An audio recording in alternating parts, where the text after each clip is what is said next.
Hello, and thank you for joining another edition of The Voice of Aging. I'm Brynne Malone, your host and owner of a company called Aging Solutions. Honored today to have with me funeral directors, the Adams family, who are local funeral home owners here in the Pacific Northwest. And we have with us Andrew and Julie Adams. Andrew has been in the funeral business for over 23 years, and Julie has been in the funeral business for over 19 years.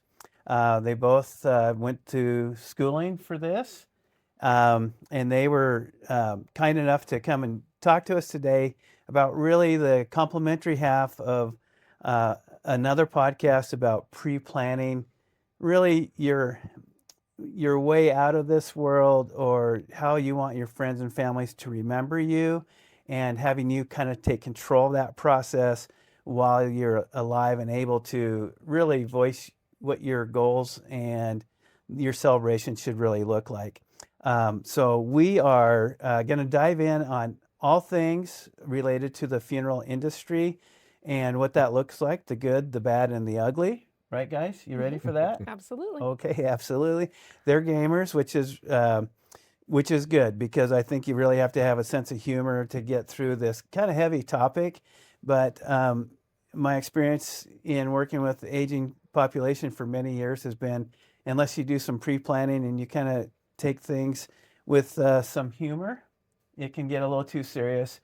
And so we're here today just kind of bring some of that forward to you folks, do some education, and let you know what the realities of funeral planning are, and what you should really look for as a consumer, and what you should ask for, and what's available to you. So welcome, Julie. Welcome, Andrew. And everybody wants to know, first question is, why? Why did you get involved in the funeral industry? I mean, if we think about it, it can be, well, gruesome or macabre. So, Julie, why? Why did you pursue this career? For me, when I went off to college, I was really interested in helping people. So I got my bachelor's degree in psychology and sociology. I have a double bachelor's. But I wasn't sure what that looked like, what helping people looked like. Okay. And so I actually graduated and went on and did some other stuff and was like, oh, I really do want to get back into that. And for me, I had never experienced a death. I was very fortunate when I graduated college that I still had all four of my grandparents alive. I still had great grandparents alive. Wow. So I really had never even thought about death or funerals. And it wasn't until my parents actually received a pre-planning invitation that I read it in the mail from a local funeral home near them. And I read it. And I just was like, well, see, this seems really interesting to me. And it seems like something that is beneficial. And my mom kind of gave me the idea. Why don't you call them and see what they do? And I did. Okay. And in sitting down with a person there at the funeral home, it became very clear to me that not only was working in a funeral home a position that would really whet my palate for helping people that I had been wanting to do, but that it was very unique and it was needed. And I could truly see the benefits. And so that's where my journey began. And I eventually then went back to school and learned how to embalm and work with families and do all those kind of things. And started with a card. It started with a card from my parents. Solicitation to your parents. It sure did, yeah. Okay. And you, Andrew, from your biography that you forwarded to me, kind of had this passion from an early age. No, not really. Okay. I gave maybe a bad biography I gave you, but No, I did read not. it wrong. I did not think that if you would have asked 16-year-old Andrew that, if he would be a funeral director, we grew up was not on my radar, not something I thought about doing until I got a little bit older. When I was in high school, I had the opportunity. I didn't have the opportunity. I had the assignment of doing a report on the rising cost of funerals for an economics class. And I had a partner for the project, and we walked downtown to where there was the closest funeral home for our school, and met a funeral director, and he came to my class and did the whole report basically for us and talked to the students, and he brought his apprentice, who was like a young gal, with him. and he was great and brought up a lot of things I never thought about. And then I never thought about it again for several years. Shelved that, put it away. Shelved it, put it on the shelf. And then, was working in kind of the service industry. I worked at Kinko's back in the day when that was a thing. And it helped out some funeral directors as they were helping with memorial programs because nobody had color printers at that time at home. Too expensive. And it was like, you know what? I like the idea of being able to see things through. And the funeral directors that I had talked to from my school days and the ones that came to the funeral home or to the Kinko's had the same kind of thing where they were like, we can meet with a family when somebody passes away. We can bring that person into our care. We can sit down with them and kind of get to know them. And then they kind of become members of the community that people not really look up to, but like rely upon in a time of need. Yeah. And for that was kind of the draw to me. And my early days in funeral service as an apprentice, I moved to Moscow, Idaho to do that, which is a small kind of town community where that was it. We were the only funeral home in town. And the person I apprenticed under, I mean, if you went to a store and said, "Oh, I need to get this for the funeral home they'd be like, "Oh, for Dave?" And like, they just knew. They knew. And so that was a very, we're a much bigger town than that to kind of have that experience. But for some people in our community, I strive to kind of be that person and have those connections. And we are lucky enough to have some of the families that we've served over years. While we've been running the place and for that before our time come back to us because we've made those connections and that is a great feeling for Definitely a compassionate industry. So when I think of morticians or funerals, I think in the old days, the carriage with the horses that are black and the feathers on top, and the local mortician, like you were saying about Dave, is well known, right? Mm-hmm. And back in those times, I mean, is there some similarities to today? I think there are some similarities. From my memories of school and stuff, they said that, where embalming kind of became popular, the Civil War, when people died, they were able to embalm, in tents, and then they were able to bring that person home. And so that became nice with families, people to have the person back in their life. And then when Abraham Lincoln died or was assassinated, they did embalmed him and did like a whistle stop tour where they went to all these different cities and people were able to see him and kind of, pay tribute to him in that way. Yeah. And then for those reasons, and I think public safety, it became a more popular sort of an option. Okay. And now we still do embalming preparations, and it's advanced in some ways. And but I would say, its popularity, because we are such a mobile community these days, I think that might be one of the reasons why it's not as popular, is that we don't have to hold people in our care for weeks or months on a stop tour. We can have a viewing and visitation more quickly. Okay. So that's one of the choices, correct? When you come in and talk to either of you or both of you, do you want embalming, right? It sounds to me, do you need to go through that process if you're going to have a quick funeral, or is that for, funerals down the road? Yeah, so every state is going to have different requirements for when embalming would be a necessity or not. Here in Washington State, we're in the Pacific Northwest, but we happen to be in Washington State. It isn't a necessity unless there is public concern. It also then defaults to the funeral home. Most funeral homes will say, if you're going to have a public viewing, we'll go ahead and do that. But it is not a requirement, and actually it is the choice of the family whether or not they want that to be something that happens. That happens. So, yeah. So, can you tell us what the embalming process kind of looks like? Yeah. Sure. You bet. Yeah. Okay. And so, basically we just make a small incision, usually kind of along the collar bone. And then kind of the simpleness of it would be we raise the carotid artery and the jugular vein. Okay. And so, and then we have embalming fluid, which is not just formaldehyde. And so people think, formaldehyde, but Yeah, I think it back has to biology, high school biology, where it's the frogs and stuff, but it's not that. Yeah. Okay. Yeah. And so it has a small amount of formaldehyde in it, but it has alcohols and phenols And there are fluids that are glutaraldehyde, and there are other fluids that don't have any of those things in them that are considered more green. But people might be sensitive to a more Yeah, eco-friendly. correct. So Right, there are lots option. of options out there, but Okay. the fluids that we have used over the course of many years and currently use do have some of them, I should say, have some formaldehydes and things like that in them, but not all of them, and they're not entirely that. And if a person has jaundice, then formaldehyde reacts with the bilirubin in the blood, and so you want something that's more like glutaraldehyde based, or there's other special fluids for that sort of thing. But the embalming tank is basically a pump that would pump the embalming fluid down the jugular or down the carotid artery, and then just using the body's natural circulatory system, it would then push blood out of the jugular vein. So And push that blood goes. down the On drain. the drain. Yeah.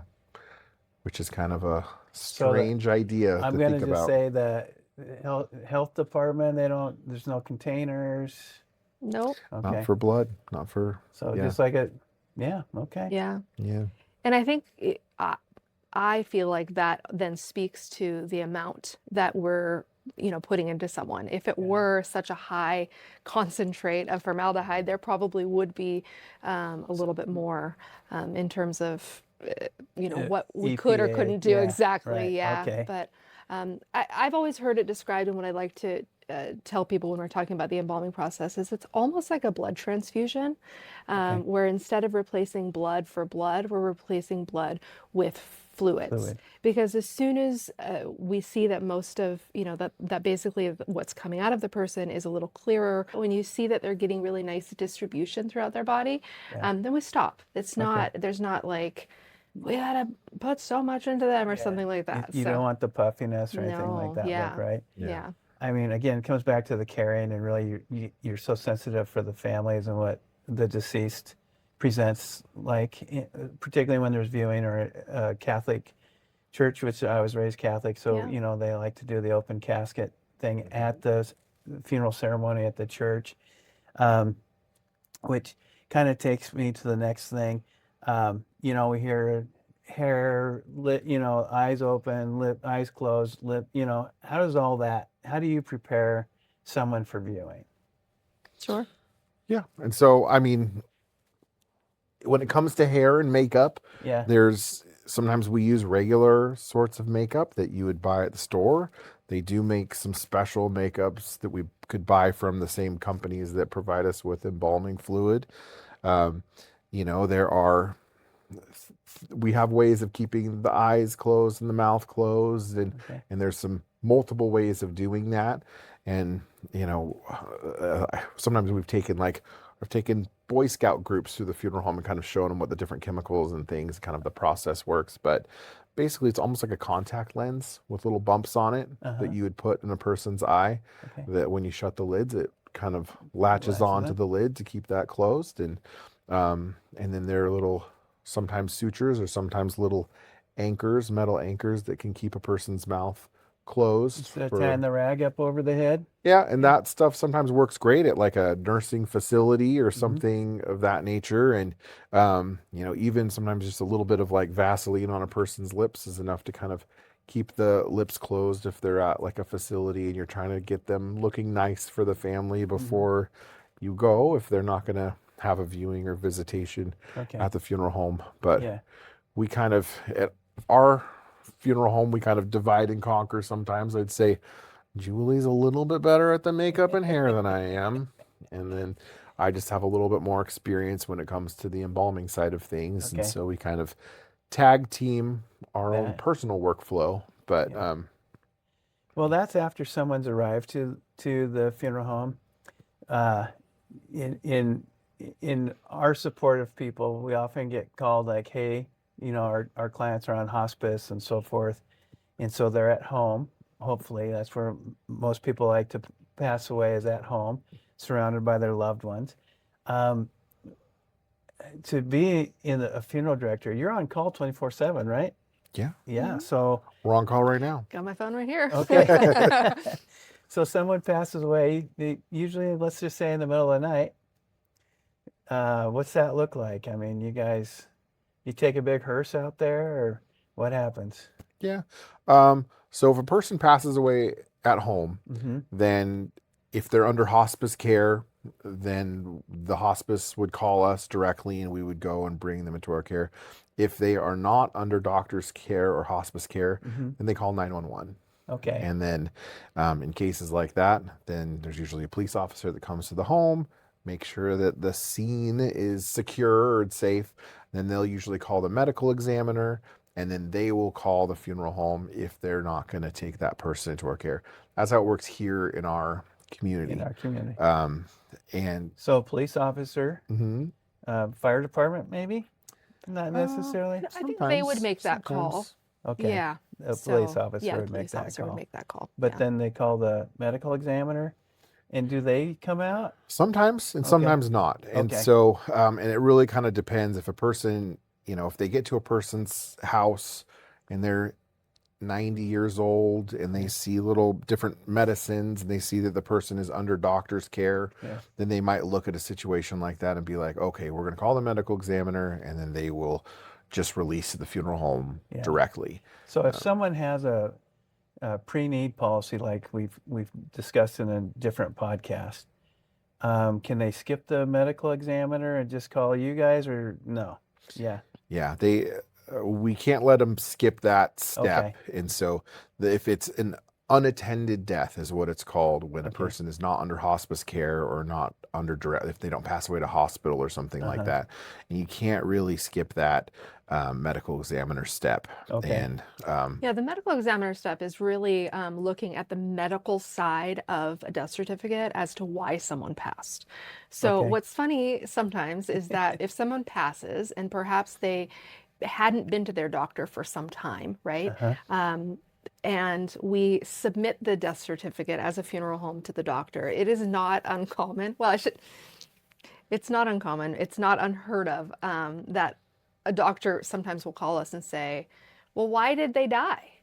And we're like, well, we don't know. We're not medical doctors. We're helping the people who are already dead. We don't know why someone has died. That's your portion of the death certificate.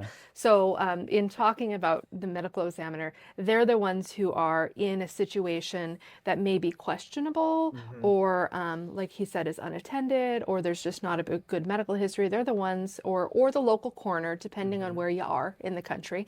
They're the ones who are really determining, do we have enough information to determine why this person passed? And if they say no, then that's usually where it leads to having an autopsy. Okay. An autopsy is not necessarily required if there's significant medical history. If someone had, let's say, had cancer for many years and they're home, but they die and they're just not under hospice care. Or, if perhaps they were diabetic for many years and on many medicines and things like that. There's enough educated guess, and that's truly what it is most of the time on a death certificate, but medical history to say this is what we're making the assumption based on the significant everything else, this is why that person passed. So in the case of an unattended, and by unattended we mean that the hospice isn't there in the home, that's why we call the medical examiner. That's why they call the medical examiner the police officers, because they say, well, we don't know. So, you know, is there, and they're able to look even from home because they have access to medical records and things. And oftentimes they'll say, oh yeah, there's plenty of stuff here. They should have plenty of information. Just call the funeral home. We don't need to do an autopsy. We don't need to get them involved, things like that. So, yeah. And I always feel like I grew up in like the CSI generation of kind Yeah. of like watching these shows and being like, all right, we're at the house. Why isn't everybody dusting for prints? What's going on here? Like when I first started funeral service, I was so surprised that when you read a death certificate, it is very broad strokes of what a person's maybe medical Medical history history could is. be. So if like, if you were on blood pressure medication, if you were, you had a history of heart problems or something, those are things you might see on a death certificate. It's not necessarily like, you know, at 4:15 he had influenza B or whatever, Yeah. like, and this is what the person passed away. Passed away from. It is very broad strokes. As for I'm sure maybe there's some doctors that would disagree with, like, no, it's exactly, but Well, and some are more thorough than others. We for will say sure. that for sure. Yeah. Sure. So I want to go back to the term unattended. Yeah. So some people might take that they were alone and they died at home. Yeah. But that's really not what it means, or is it mean? Or like if I'm married and I have a heart attack and die at home and my spouse calls 911, but I've got a clean medical history, for example, like, I'm fit and go to the gym every day.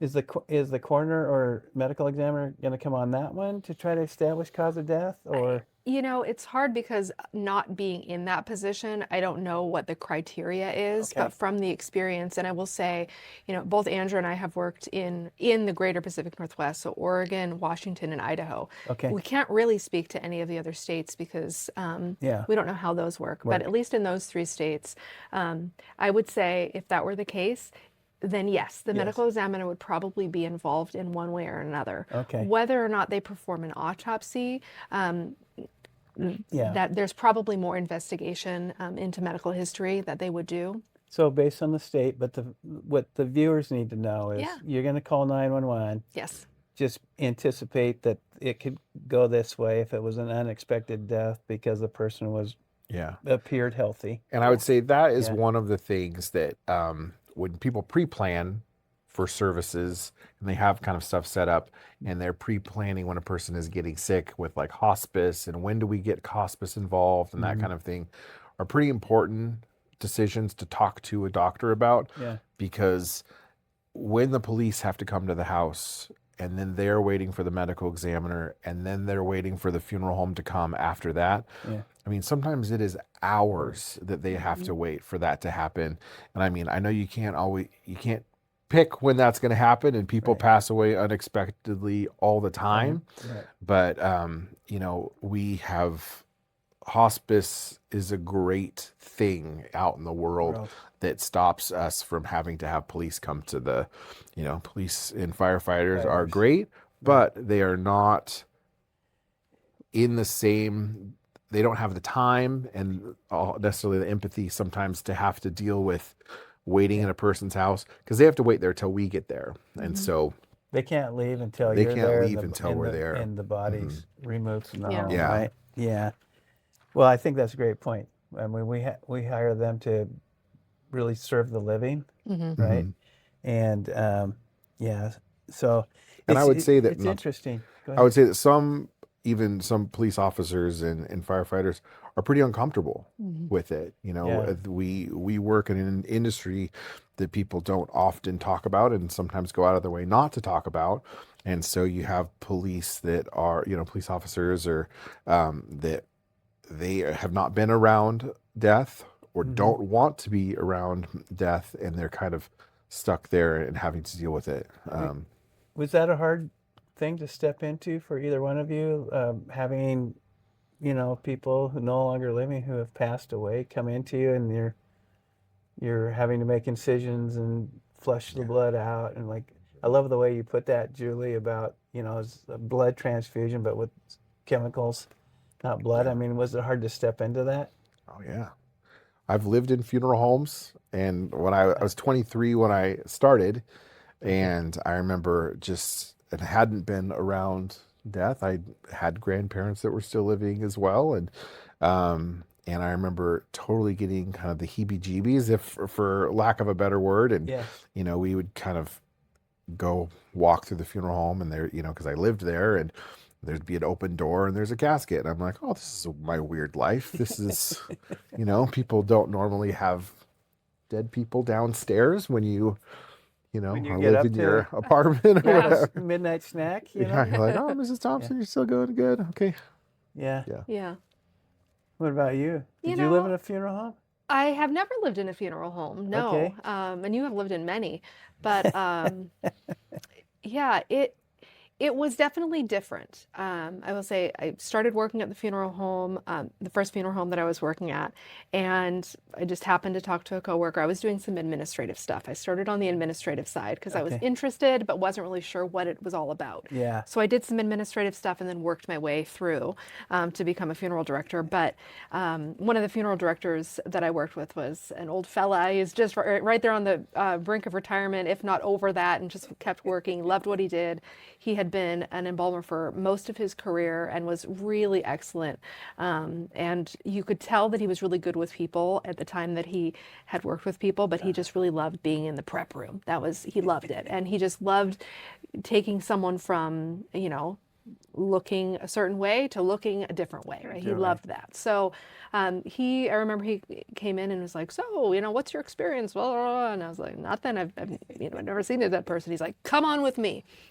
And I was Just like like, ah. And so he and another funeral director who was a guy from the South who, I'll say we could talk about it later or not, but different parts of the country have different traditions, right? And so the South is still very traditional in the sense that there's a lot of embalming, there's a lot of open caskets, there's a lot of, funerals in the sense of what we see on TV, more so than in the Pacific Northwest. Celebrating life like it was Yes. done back in the day. Exactly. Right? Yeah. So here I am in the Pacific Northwest. There's a lot of cremation up here, and I've got this, old fella who just loves embalming, and this young guy, but he's from the South, so he's just used to it all. And they're just like, "Come on back," and it was, take a deep breath. But they were both very gentle with me, but Yeah. just you could tell they loved what they did, and they're very proud of what they did and the work that they were doing. But they were very gentle with me and like, just take a deep breath and like, the person is not in this shell anymore.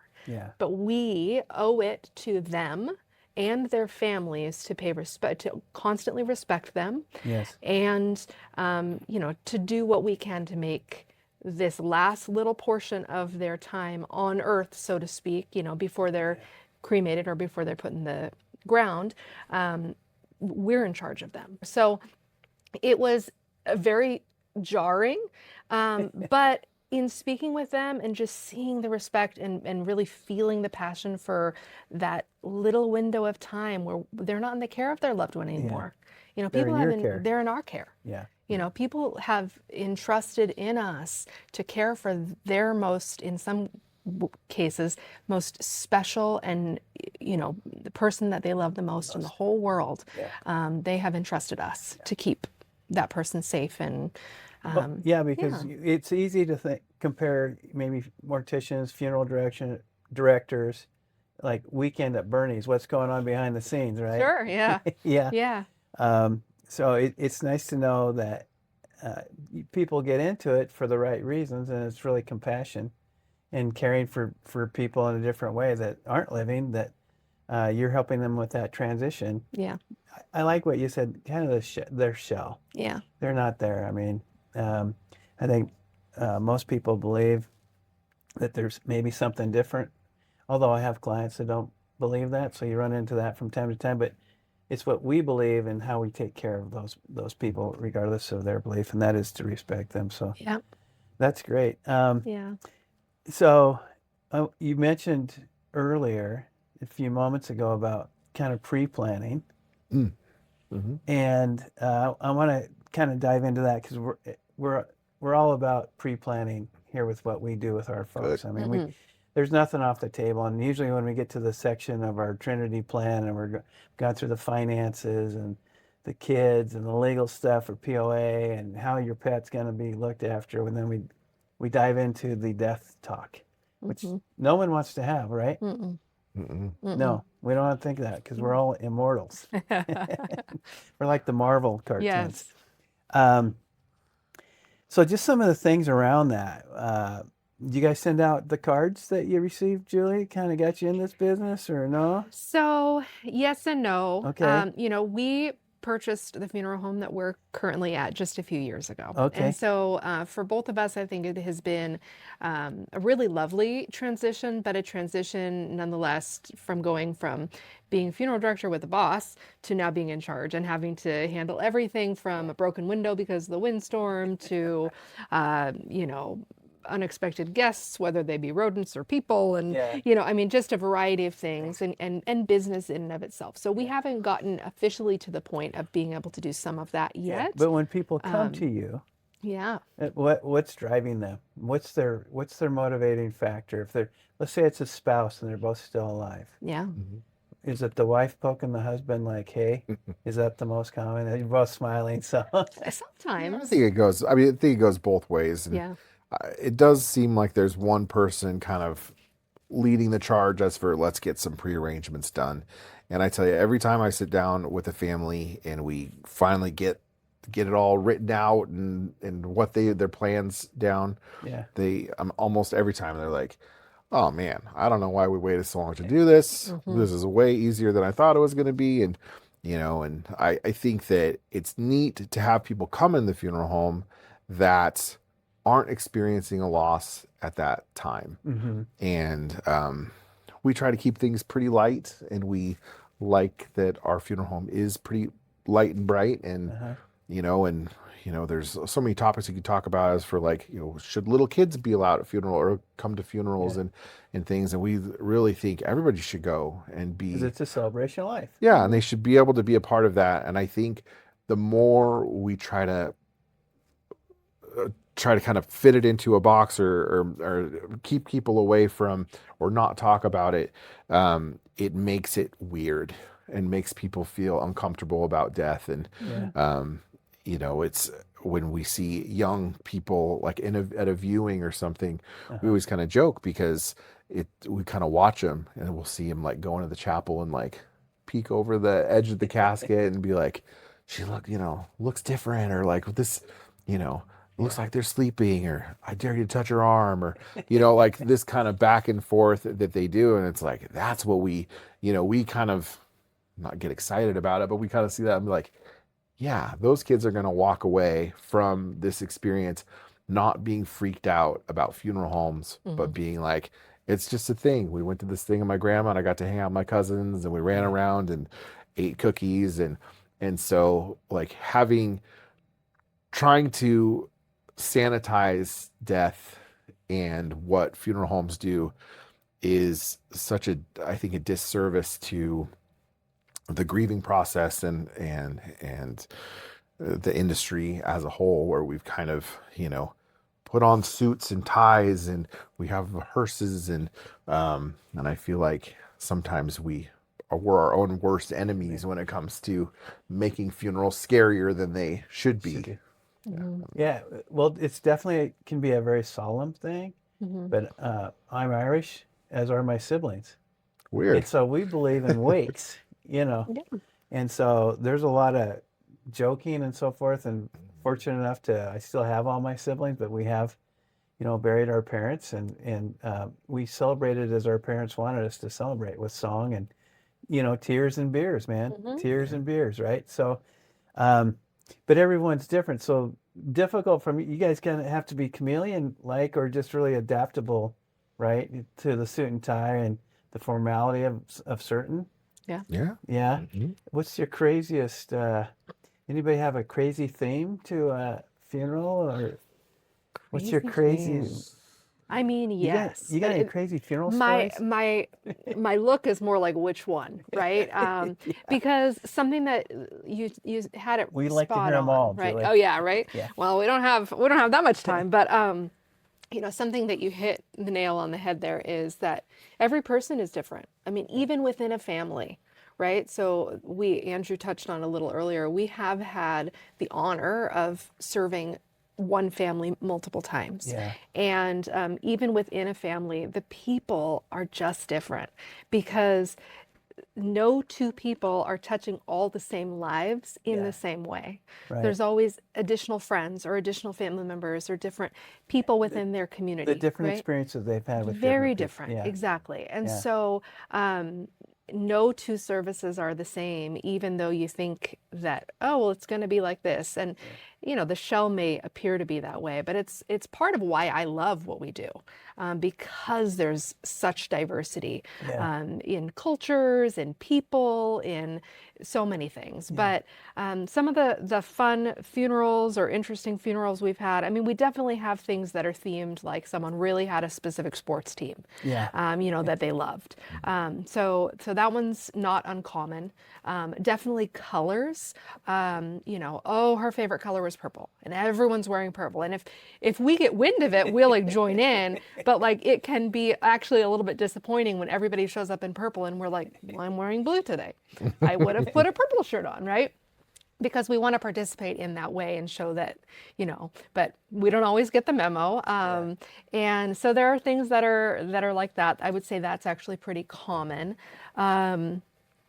But what else? I had a Beanie Baby funeral one time years ago, where the person just collected a bunch of Beanie Babies through their Yeah. life and really loved them, and the family didn't really know what to do with them because we had Beanie Babies all over tables. We had them on, I mean, hanging in the flowers. We had them all over the place. And then at the end of the service, the person who was officiated said, you know, Everybody we take would one love home? it if everyone would Yeah. grab a Beanie Baby or two and take them home with them. And Everybody's checking the tags, checking on eBay. I'm just kidding.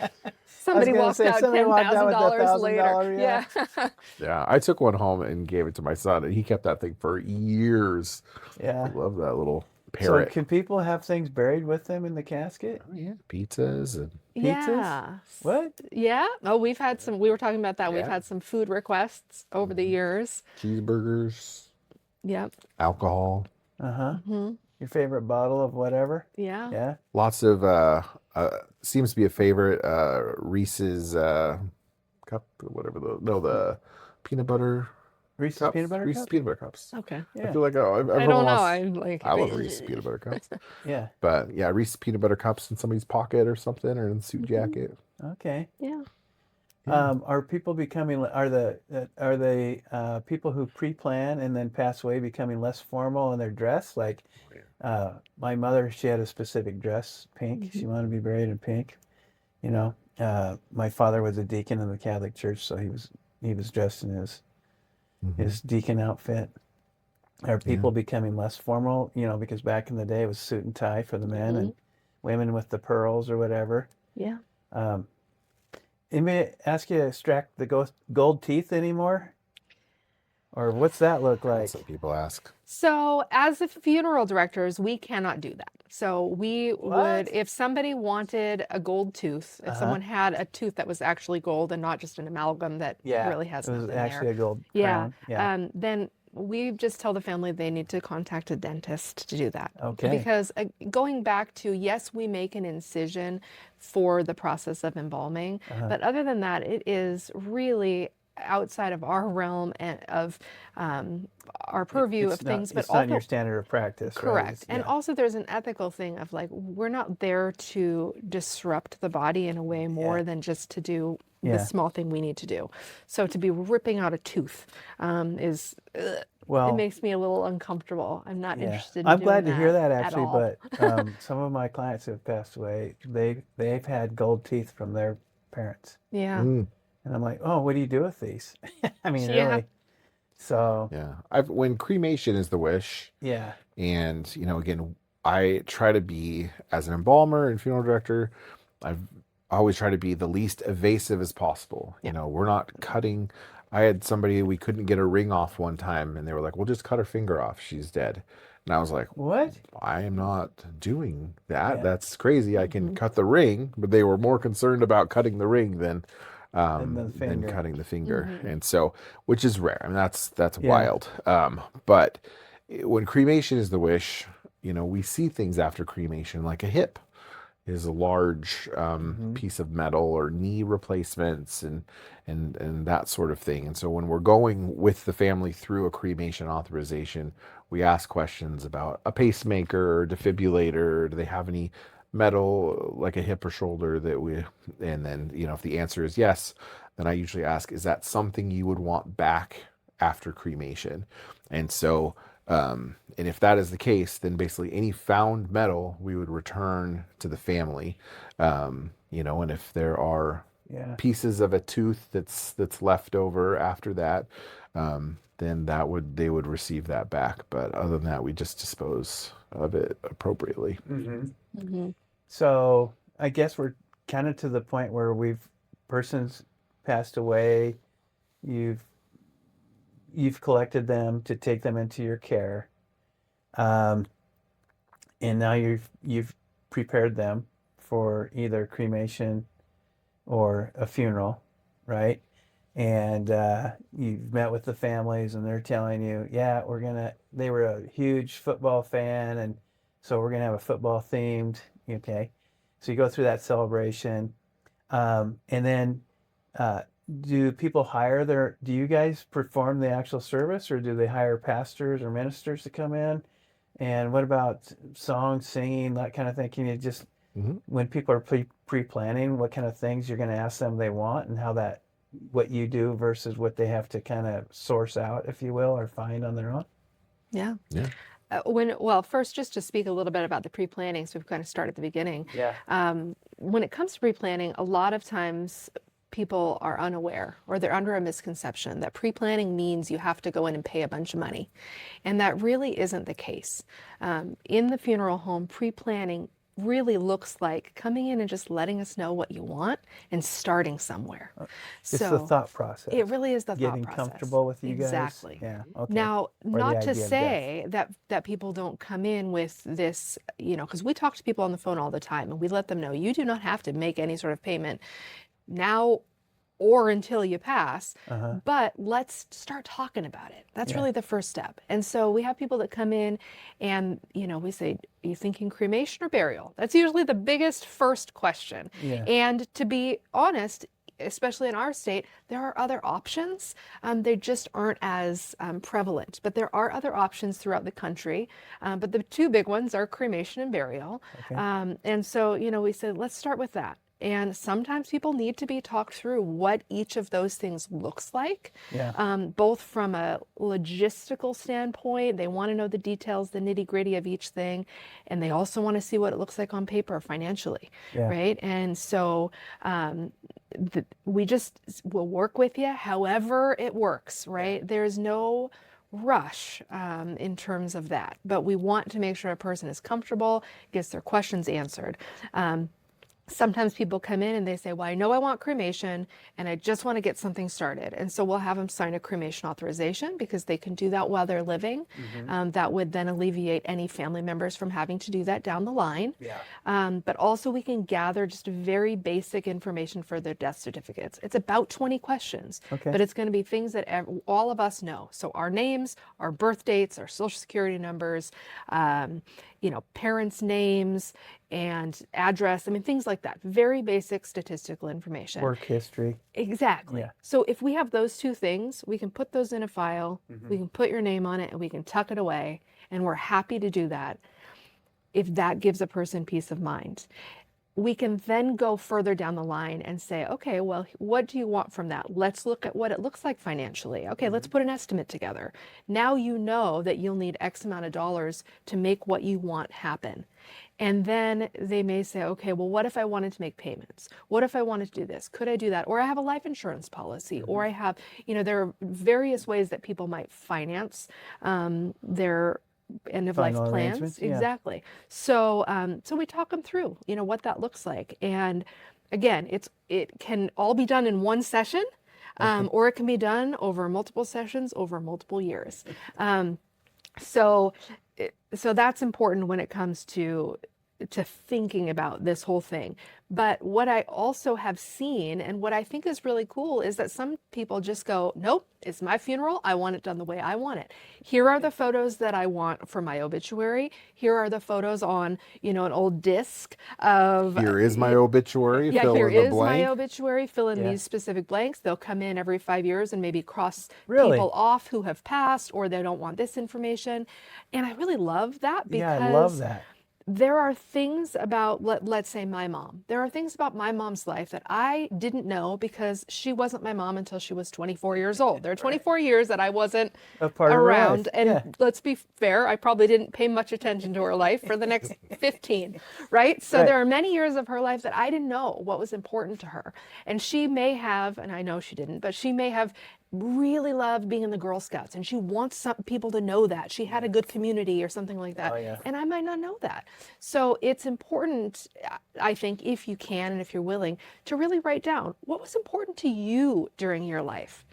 What do you feel like you were known for? Like what's going to be a representation of who you are, who you right? are, yeah. Because otherwise you're Quilting really groups. leaving it into the hands of folks who are grieving.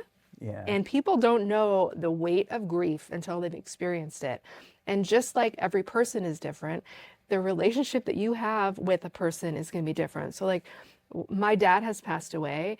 That grief is going to look very different than when my mom passes away. Yeah. I can't tell you if it's going to be worse or better, right? Like I don't know, but I know that it will be different, because Yeah. they're different people.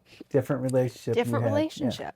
And so there's the part of it that's a little bit like unfair to leave that with your family, Yeah. because you don't know how they're going to handle it, right? So if you choose the pictures that you're going to have in your memorial slideshow, or you want to write your obituary, or you want to pick the songs, that's great. Doesn't always happen that way. Not No. everyone is super thorough, but I'll tell you, when I have opened a file and I see 12 songs written on there, and I see the name of the pastor that they want to use, Yeah. and I see, all this stuff, I'm like, wow, this is going to be real easy for that family. Real easy for the family. I'm glad you touched on it, because there's different dynamics in each family. Yeah. And one child might want it different than the other child, because they're bringing their own relationship Exactly. into that, their own childhood, as we say. We had a family not long ago that in the pre-arrangement, it was a very thick file of lots of information. They had envelopes for each one of their kids. Oh, that's And great. so after the funeral was over, we had a little envelope that we would give each of them. I love that idea. And it just had a little personal message that they wanted that Yeah. specific child to have. I love prearranging, and I always kind of feel like the best time to do that is when you're like, if I had a soapbox to stand, I'd be like, if you're getting ready to retire, I feel like that's the right time to start. Because you can always update it. You can Always update update it. right? And that was kind of my next thing, is that, having that relationship with a funeral home sounds very strange, but when you It have gone does. in and made that pre-arrangement, does. and you've kind of sat down and talked to them, and then 6 years down the road, you're like, oh, you know what? I don't want to have wind beneath my wings at my service anymore, because they played at my aunt's and I don't like it anymore, or whatever. Yeah. And so to come back and we like update these things and make changes to them is such a neat opportunity to do that. And then I also say that it's great that you have this prearrangement, but let's also talk to your kids about it, because if they don't know, and have there's so conflict. many times when I've sat down with people that have a prearrangement, and I'm talking to the kids, and I'm like, okay, we'll just, if your mom had a prearrangement here, I usually like to start by kind of reviewing it. And you say, well, it looks like she wanted kind of a simple cremation, for instance. And then all of a sudden the kids are like, oh, I thought we were going to do, like, they had an idea in their own mind of like, what was going to happen when we were going to come here. We thought we were going to do what we did at grandma's, but you did something completely different. And like, as a parent, I always feel like, I don't want to be a bother. It's not my job for my kids to take care of me. It's my job for me to take care of them. And I think sometimes when we're pre-planning, we kind of go in with certain, like, just do something simple. And then, but I always say, after I finish doing a pre-arrangement with families, I was like, I'll go talk to your kids and see if that's what they want to do. Because you might be keep it simple for them, thinking Yeah. there's not going to be a burden on the kids, right? Yeah. But really, it could be a burden because it Yeah. doesn't allow the kids to grieve. That's maybe they want to grieve, right? Yeah. Mm-hmm. Yeah. So Yeah. And, sometimes, there's cost that is a concern when you're making prearrangements. You have a certain budget that you're working with and trying to keep things in a certain range, and which is great. And we want to help people do that. But, I feel like funerals don't have to be super expensive. And there's certain things people can do on their own. And there's certain things funeral homes can help you with. And there's certain things that people try to do on their own. And we're like, please just let us help you with that. Like, Yes. we could do that so much easier because than, people want to know what the cost, and we're in the Pacific Northwest. So Yeah. I know it's going to be different. The South might be cheaper or whatever. But what we've all seen inflation hit every aspect of our pocketbooks. Mhm. Just if I want a casket, funeral, I want to be buried, and cemetery plot, honorarium for the minister, whoever. What am I getting a life insurance policy amount in? Is it because a lot, hard question. not a lot of Yeah. people can write a check like that right now, but you Yeah. can buy the life Yeah. insurance policies, right? So I know it's a hard question. I'm kind of putting you on the spot here, but I feel like when it comes to like the funeral home side of things with caskets and services, for a traditional service is what we that have the term for it? traditionally called a Okay. traditional service. Like, Okay. well, what's that? What you see on TV. What you see Yeah. on TV, Yeah. yeah. Having a viewing, having a service at a church or the funeral Yeah. home, and then going to the cemetery is kind of what we see as like a traditional funeral. And then, and so go to a funeral home and get that, and there's going to be difference in cost of caskets and that sort of thing. But I would say $7,000 to $10,000 is probably a pretty good range for our area. Okay. I always feel like the wild card is the cemetery. Not to talk bad about cemeteries, Well, but cemeteries are lovely, cemeteries are lovely great. places. But it is a different cost if you are next to the road versus you're farther in. If you are in a niche on the wall, if you're up here, it's one. If you're eye level, it's a different cost. Okay. I called a cemetery. This is a couple years ago now, but it was a cemetery over more toward like the coast part of the state, and we were doing a prearrangement for someone who had a disabled child, and so they wanted to set stuff up for them, and they wanted them to be placed next to their dad who had died many, many years over at Okay. this other cemetery.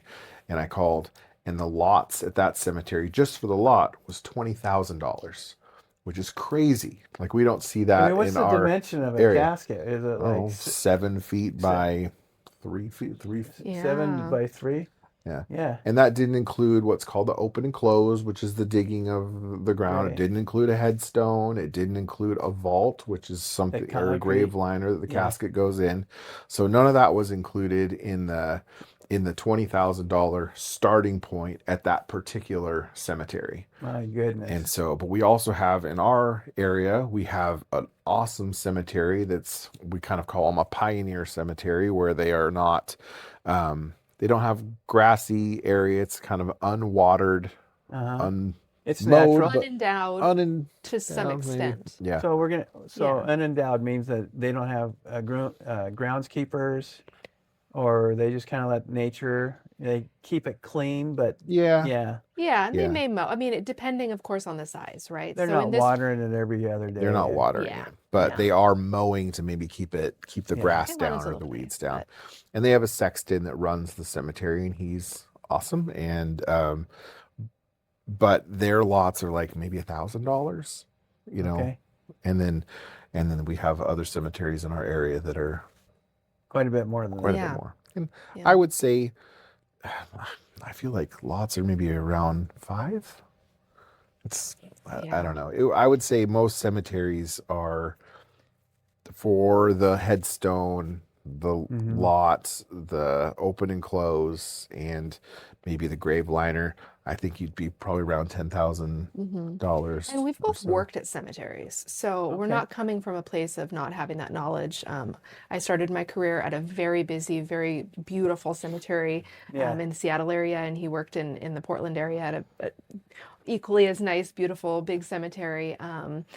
And so we're kind of coming from this place of we actually do know there's so many options that it's really hard to say, well, the average price is yay, because Well, there's it's like such a menu, variety. but there's so many options. But I'm just trying to get kind of the low point and the high point. Like, what's the craziest funeral you've ever done? Is it $50,000 with everything, or is it? I would think with the cemetery and stuff, I don't think 50,000. I haven't In done this area, 50,000.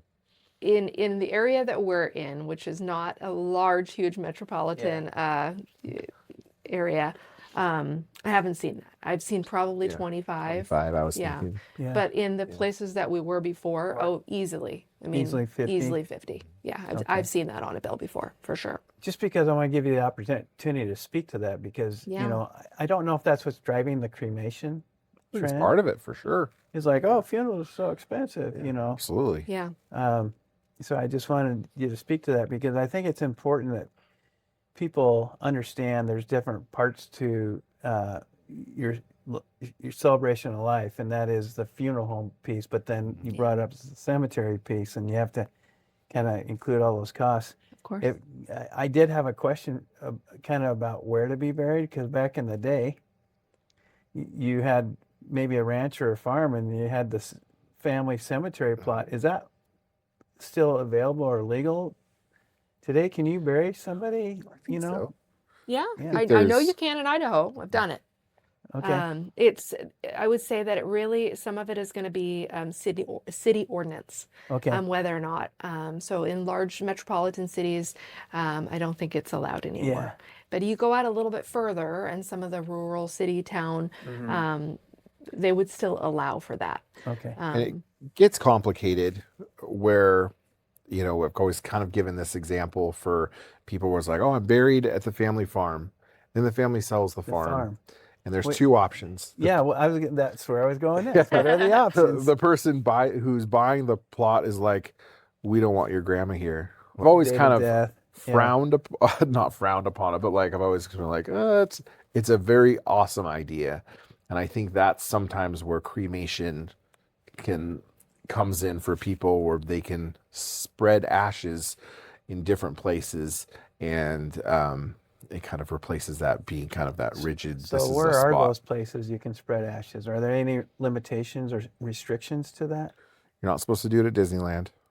You're not supposed to do it at Every state is a little bit different, as you know, As with everything most else, of the funeral this- stuff, this- with everything, right? The state But laws dictate. state laws right? are a little bit So different. Check with your states. Yeah, check with your state. Some are definitely more rigid than others.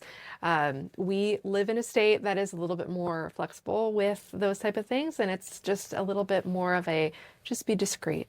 Yeah, this is kind of common sense views when Yeah, it comes to. don't go to a public park when there are a bunch of kids playing and Yeah. dump grandma's ashes. You know, don't go to the beach when everybody's out sunbathing. I mean, just being discreet, which I feel in some ways also just being respectful, right?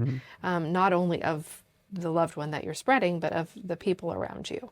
So if somebody loves 4th of July and fireworks, can you hire a firework company to take your ashes I'm up? sure you could. Okay. Oh That's a yeah, great idea. I'm sure Is you that a could. great I idea? think that would be cool. Yeah. So I have My a dad- question.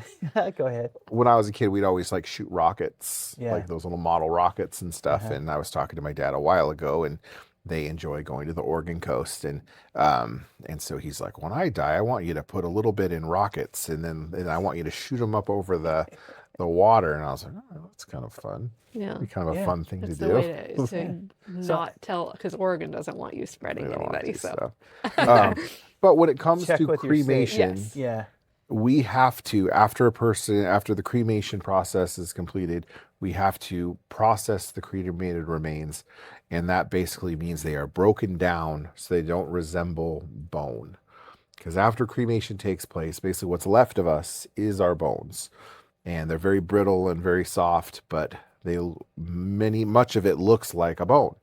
And Does it look so like a skeleton, or does it look like bones? sometimes it looks like Sometimes, but not really, Are our skulls because still intact? the crematory itself produces a lot of like Agitation or some, agitation and wind, kind of. Yeah. I mean, in a way. Yeah. And so it's like a firestorm, yeah, you're right? not just gonna like see a skeleton in there. But sometimes, I mean, yeah, our you know that skulls it's are a pretty, person, they're like but held together with, like they come apart pretty easy once I know, they but break down. you But got there are pieces vertebrae of the, and, you know, yeah, yeah. femurs and yeah. So after the cremation process, like Andrew's kind of saying, like after the cremation process, what we see behind the scenes, which sometimes families are interested in the process, and we, not all funeral directors, but we are definitely open to people participating in as much as they're comfortable with, if they're interested. And so if someone wants to participate in that, although it is not quite as beautiful as being out at the cemetery and, you know, all that kind of stuff,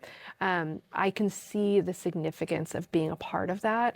And so if a family is interested in that, we both are very like, open yeah, to doing that. 100%. You guys are kind of new So- age But funeral directors. that's like a It's- cultural thing too for Yeah. some, like we call it a witness cremation. In some cultures, that is how they do it. Yeah, a lot of like Eastern cultures, it's not uncommon for the family to participate in the cremation process Okay. in that way. That's good to know. So, and it's an option with your funeral home. Absolutely. And so people can ask And it really, there. I will say, I can't speak to all funeral homes, but I think most funeral homes with a crematory do offer something like that.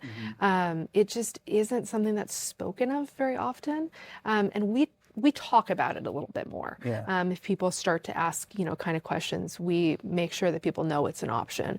I have worked at many funeral homes in my career, and I think sometimes people are afraid to talk about that with families because, and I hate to say it, but because it's so uncommon that it seems like a hassle. Yeah. And that's not our that, you know, Yeah. there is more that has to be done when a family comes back, you know, a little bit of, you know, tidying up our garage and doing some things and whatever, but that shouldn't stop us from having the opportunity to inviting offer people. and inviting folks. Yeah. Exactly. I think that's So, great. Yeah. Because I have seen some crematories and it is like a garage. I mean, Yeah. it's a big furnace, right? Yeah. I have a question about ashes. Okay. Are they heavy? Yeah. Or like, do they sink? Because a lot of people like to spread ashes on water. Do you know the answer to that question? I think they. I would assume that eventually they sink. Yeah, I think some of it would want to stay at the surface just from surface tension and because it's so small. Okay. But And it would because again, eventually- like Andrew mentioned, the product of cremated remains is primarily bone fragment. And so it's bone that has lost almost all of its like There's no water minerals, content, okay, right? yeah. And so it's very dry, and it's, as he said, it's very brittle. And so it is light in a way, right? Like, Okay. so he said, I mean, not to get too in the weeds or too disturbing for folks, but there are bones that we see that are mostly intact. But Okay. you could pick up that bone and literally with your hand go like this and crush it. Okay. Yeah. And I would say that it depends on the type of bone where it's coming from, because there are certain bones that are very dense and very hard, and there are other bones that are like in our femurs and stuff. We have a lot of kind of cellular, I don't know, you like almost like honeycomb sort of interior parts of the bone. The bone And so marrow. the bone marrow part of the bone, I could imagine a piece of that wanting to stay on the surface for a little bit of time or something like Yeah. that before it kind of filled with water and then sank. Yeah, I get requests from people that don't have family. Hey, will you scatter my ashes at this lake because my parents own the resort there? Yeah. I'm like, sure, but I don't know what I'm getting into, so that's why I was asking selfishly Yeah, that's for okay. what I was getting into. Well, I would say, when people ask me, well, how much are we getting? That's a question I get, just Yeah. kind of how Say it much am just I, like that. is it like, no, they do. I mean, because they don't know, right? Like, what are we looking at here? Yeah. And we have a very simple black plastic urn, which is just known throughout the whole profession, right? Like it's kind of 'Cause used it's everywhere. inexpensive. It and- yeah. is, and it's really just, it's a way to get the cremated remains from point A to point B without puncturing a plastic bag or without, spreading. It's just nice and durable. And it's what, like the Postal Service, for example, really likes us to use those ones When you have to ship when we remains. have to ship them from place to place, wherever it may be. So I would say, it's about this big, just a really small shoebox, right? Yeah. And it is rare that the product of cremated remains does not fit in that box. Okay. Not that it has never not fit in that box. And it and that doesn't we've matter needed- about size because, No, because again, what's left is bone. And so what really matters is bone density. okay. So if you're looking at a little 98-year-old woman, and I say woman because women generally have less density in their bones. So 98-year-old woman, the product is going to be much smaller Okay. than say a 25-year-old male Male who goes to the gym and who's going to the gym, he's doing that kind plays of stuff. football, whatever. And even over time, that young gentleman whose product at 25 may be bigger than that little box I described, Yeah. over time, the bone is going to lose density, as it does with all of us. And so kind of the older you get, the less there is there. Okay. So it's interesting. So we can't really predict because we don't know how dense the bones are, but sometimes we have a pretty good idea Okay. based on those things. And we have our own crematory on site, and Yeah. so we are the ones that do the cremation. And I tell you what, I'm surprised sometimes, when you have a person that's 300 pounds or something, and after the cremation is They fit in the shoebox. They fit in with there. with Yep, no they fit with in no there. problem. I was going to ask, do not all funeral homes have crematories? No. And, regionally, the Pacific Northwest, because we're so heavy on cremation, many of the funeral homes have a crematory, or if they have multiple locations, maybe one of their locations has it. So the Pacific Northwest has way more crematories than like the state of Nebraska. Like you can do like a quick Google search, and I may be wrong on the state, but there are some states that have one crematory In the entire state. in the entire So state. if somebody or wants like two. cremation, they get Yeah. shipped to the crematory Correct. and then shipped back. Yeah. So A good question to ask. Yeah, it because is. your loved one is taking a hearse ride or some type of vehicle ride there and then back. correct. Okay. Yeah. And I will say that, I touched on it a little bit earlier, but you're right. Not all funeral homes, even in this area where we do have more crematories, not all funeral homes have a cremation retort or crematory on site. And so a lot of the places that we see or we hear of, nationally recognized names that are more of a cremation storefront. It really is an office that you go to do the paperwork, but the crematory and where the person has been taken is not there. I mean, it would be very strange if you pull up, at a little storefront next to your It's next to Albertsons. or- next to Albertsons or whatever, and that's where your loved one is. But in fact, they are off-site. And so I will say we both worked at a small family-run operation prior to the funeral home that we're at. And they had two locations, and one of the locations is the place that had the crematory. And when we worked with families from the other location, even though they were very familiar with each other, it was important for us when we picked up their loved one to say they're going to this location because we've discussed with them perhaps that they want cremation. That's where the storage is. Because it's important to disclose that, because there's nothing. I think it is important. Yeah, What if and you- I will say that a lot of places, again, I've worked at a lot of places. I have been in this business for a long time, and unfortunately, a lot of people are a little bit intimidated by being honest about that because it can throw someone off. And I think that you tell a family enough times, well, they're not going there, and you get that what? That you start to go, well, maybe if I just don't say it. And that isn't fair to the family because sometimes it's just a surprise. It doesn't mean that they're upset with it. It just means that they Well, there's a need to lot go, of things to "Oh." consider if your family member is being transported. Yeah. What if there's a car accident? Yeah. Just things can go wrong. So Yeah. just peace of mind, I guess, is like Absolutely. dealing with a funeral home where I know they're going to be here from the beginning to the end. Yeah. Right? And we take a lot of pride in that because we have our own crematory and they're able to, when we bring a person into our care and get that call in the middle of the night or whenever that Yeah. might be, to then reach out to the family just to let them know, they're here in our care, they're safe, and because people don't know, and you hear the word sometimes like, well, the person will go to our care center, and I feel something that when we're talking to families a lot, time frames are a big consideration. Well, we need to be leaving because we're doing a memorial service out of state, so we need to have the urn by Friday. Well, what does that mean if their loved one was taken to a care center? It might take longer than that because there's that care center serving 3 or 4 funeral homes, and there's a line, for When lack you're of a saying better care word. center, you're talking about a crematory center. Yeah. Yep. When I say care center, I'm thinking of something in the medical field that's a little different. Well, I think maybe they use certain words because that's what they Yeah. use in our industry. They call them often a care center. Okay. And I think it's Maybe a place for holding someone before whatever sort of before the crematory, or really even before they're buried, because again, we're talking about some of those storefronts. Some of the storefronts are not cremation only. They do offer some burial options in your state. depending on the state, but in that case they still don't have facility there at the little storefront to keep someone, so they keep them elsewhere. So I have no problem with any of those things. For me, it's really just a matter of being really transparent, being informed.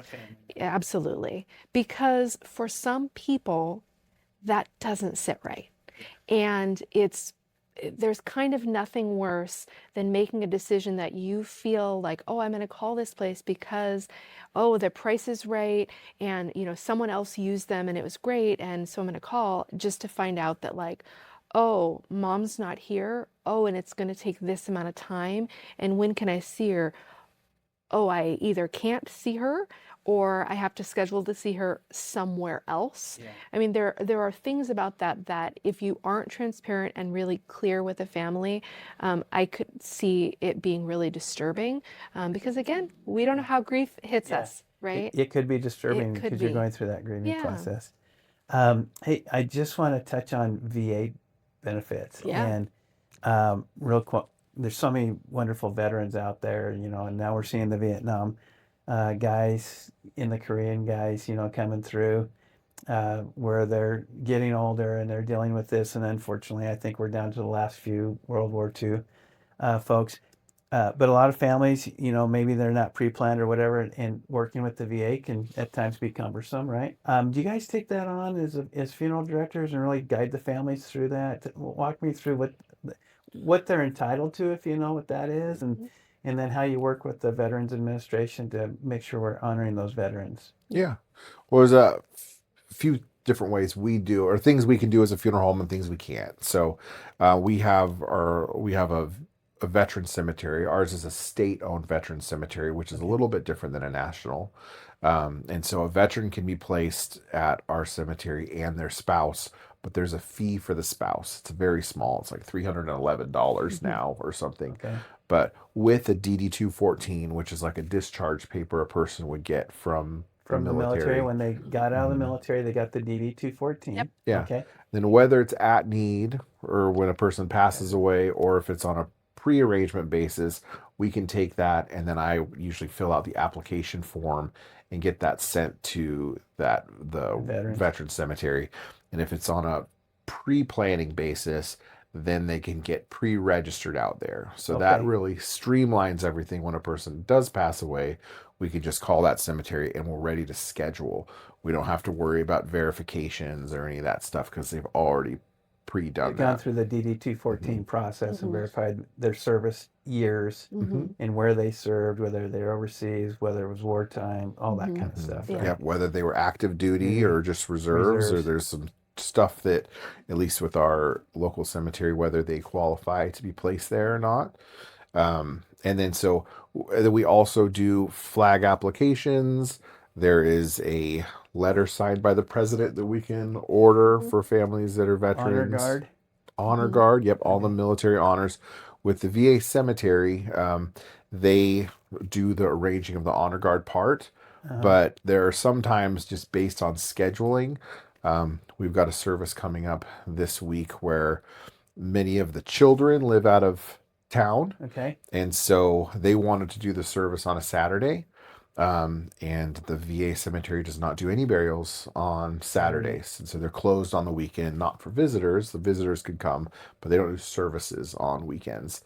And so we opted to do the memorial service at our funeral home. And then I made arrangements for the honor guard to come and then, which provide the playing of taps and the folding and presenting of the flag. Okay. And so the rifle salute is no longer like a guaranteed in our area. Okay. And so that would be reserved for retired people. But we have a really awesome veterans honor guard group that I made arrangements with. So they're going to be here, and they even have a live bugler. So we're able to get that. So the honors will actually take place at the funeral home.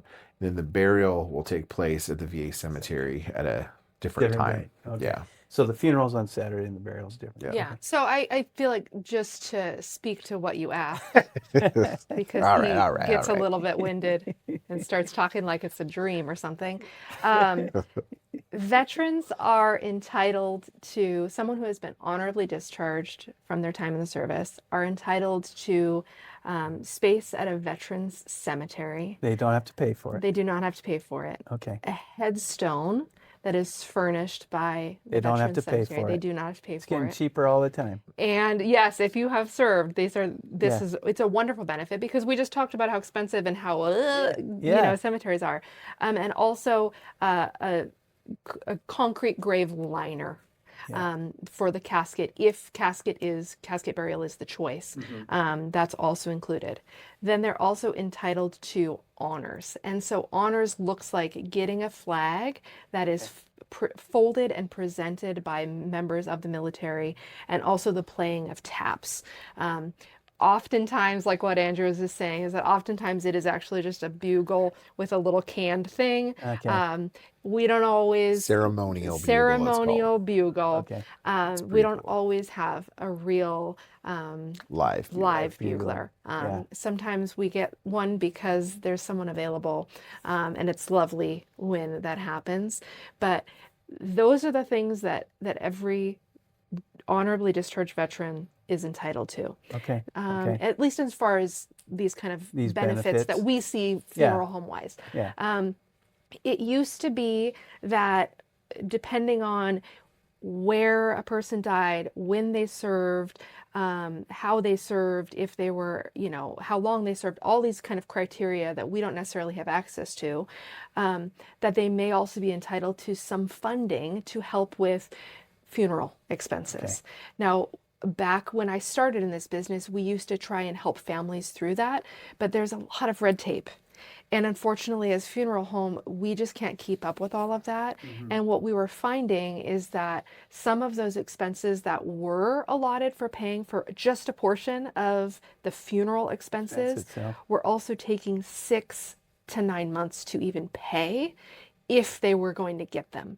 And so it is a little bit frustrating from the family's point of view, because they don't know. They don't know. if they're And gonna then get from hit a with the funeral bill from you home, guys. from a business standpoint, I mean, I hate to say it, but from a business standpoint, to not know if funds are coming through, that it just leaves a lot of question up in the air, And so I would say that 10, 15 years ago, more funeral homes, I'm sure that there are some out there that still do this, but more funeral homes would take some time to sit down with the family and fill out some of those benefit forms and get them off and say, hey, what can we do? Get it approved ahead of time. But it's just constantly changing, and it is really hard because we don't have the answers. And so it becomes let me call and ask, and we become kind of a middleman, and that to me does a disservice.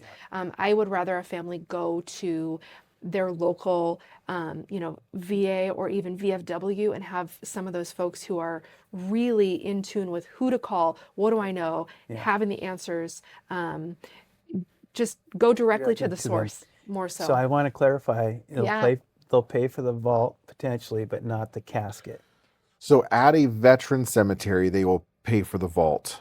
Yeah. Yeah. So pretty much all of the funeral expenses is the Are responsibility incumbent of the family. And I would say that that is one of the saddest things that happens at our funeral home.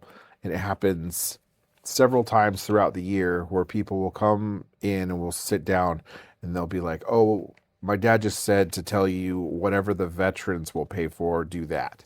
Yeah. And then we're in a position to be like, okay, well, that's nothing. At our location, right, at the funeral home. At the funeral home. Because something that, sorry to cut you off, but something that I've been kind of thinking about as we've been talking is I often start when I'm talking to people about funeral service by saying that a funeral home and what a funeral home does is different than a cemetery. Even if a funeral home is on the property of a cemetery, they are two separate entities. Okay. They will have two separate contracts. In most cases, a funeral home is considered for profit with state legislation and all those business things, and a cemetery is considered nonprofit. So Okay. even if it is on, and we've both worked in funeral homes that were on cemetery property, they're two separate contracts. Okay. And so something that we see from veterans, but also from families who have done this is, oh, mom bought her cemetery stuff. Yeah. Things are taken care of, It's right? paid for. It's paid for. Yeah. Well, No. sorry. Yeah. That part is, and that's great, because we've discussed that usually is the more Very hefty expensive, portion. More expensive. But there are other expenses, and that's where the funeral home comes into play. So picking up a person from where and when they have passed, or at a medical examiner, if going back to what we were talking about before, picking them up, keeping them until we have all the necessary permits to proceed with burial And or you keep cremation. them under refrigeration during Correct. this period of time. Correct. Okay. Yeah. And then we do the paperwork to get all the permits and things like that. We are the ones who would order the casket. We are the ones who would do the preparations if embalming, or excuse me, if viewing was the choice for embalming, cosmetics, dressing, all of those things. We are the ones that often will help families with obituaries, with finding a pastor. That's a question you asked a while back. We have both officiated services, but that is not That's our not thing. your wheelhouse. It's not even that it's not in our wheelhouse. It's that as a director, it really is. It's kind of like a wedding planner in a way. We got lots of things that we've got to be doing. So if we had to put on a hat of also getting up and speaking, it's almost like my mind is in too many places. I'm making sure everything else is. So unless that was all I was asked to do, it would be very difficult. And to be honest with you, I mean, I don't know that anybody wants to look at us for all that time. That's not our thing. But yes, we will hire. We have a list of folks that and a lot of times people have a connection with someone. When you talk to a family, you try to get like a sense of like who would be a good fit, because there's definitely like a range. There's families that you can sit around and joke around and laugh with, and there's families that are very particular and Very formal. Very formal. That's a better word. And so, trying to get an idea of what they would want and what they expect from a pastor. And I always use this terrible analogy of like, trying to get an idea of if a person is religious or not. And then if there's a pastor that's willing to kind of adjust that like a knob, like, kind of turn up the religiousness or down a little bit. And then there's also people that are celebrants. So, sometimes they are non-religious or... Yeah. Well, we help with pastor. We help with facilitating like flower arrangements if families are interested in that. We work with a local florist who we love, so we have a little catalog that they can pick. And you take a lot off their plate. We do. So you don't have to make too many decisions because it's difficult. Yeah. Okay. So. Well, we're running short on time. Okay. This has been great. And it's been great because it's kind of taken the veil of darkness, I'm going to say that, or worry and anxiety off of funeral directors and really being afraid to walk into a funeral home. I do have one really quick question though, and then I'll wrap it up. But You know, a lot of people, like me personally, I'd like to be in a funeral pyre somewhere, you know, out in the woods. Yeah. And I know some people like to be in a Viking ship, you know, with their, is that possible or is that just dreaming big? I'm working on it, but Okay. it's not. Yeah. Okay. Currently in our state, Yeah. those are not options. Not going to happen? Elsewhere in the world, Yeah. yes. So, Yeah. Yeah. Okay. Maybe you Well, could be buried at sea. That's still an option. is that yeah. where they dump you overboard Yep. like they Yeah. do? Yeah. Okay. Yeah. It's good to know for anyone who wants to be buried at sea, Yeah. apparently. Well, Andrew, thank you. Julie, thank you so much. Very welcome. And I'm just going to wrap up here by saying, you know, when we come into this world, we're surrounded by doctors, nurses,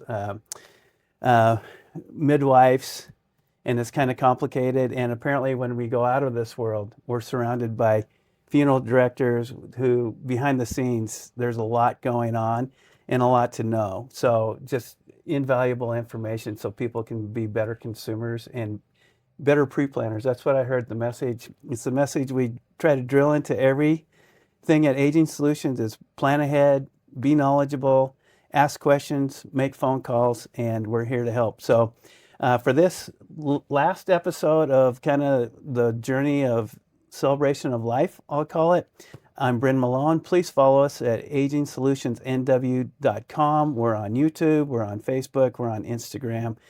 Thank you again for joining us today.